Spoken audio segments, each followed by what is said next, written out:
There we go. So we've got a blue color, and as you can see, we also have blue being displayed on the LCD, right? So you can try any other color.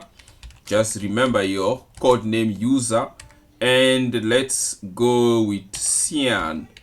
Okay, so these must be the colors onto our lookup table. So if the color is not on your lookup table, then obviously it won't work.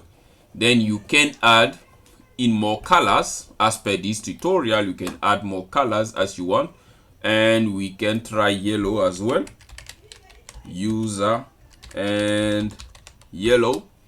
There we go. Then it is indeed working. So guys, this is how this tutorial is working. Now let's try onto a cell phone here. So I've got the Telegram application here running on the cell phone like we described it on the previous tutorial. So now, instead of typing all the RGB variables or values, we just now going to enter our code here, user.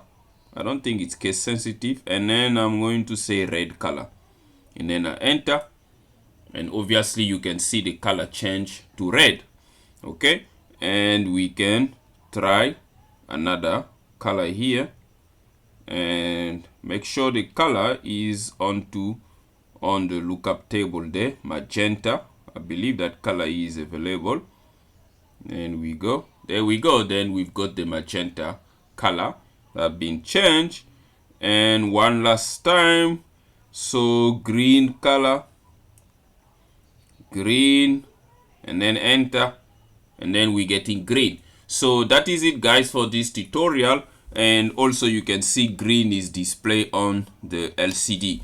So if you found this tutorial useful, please don't forget to give it a thumbs up and subscribe to CMTEQ channel, and stay tuned for more tutorial on the Raspberry Pi and Arduino integration.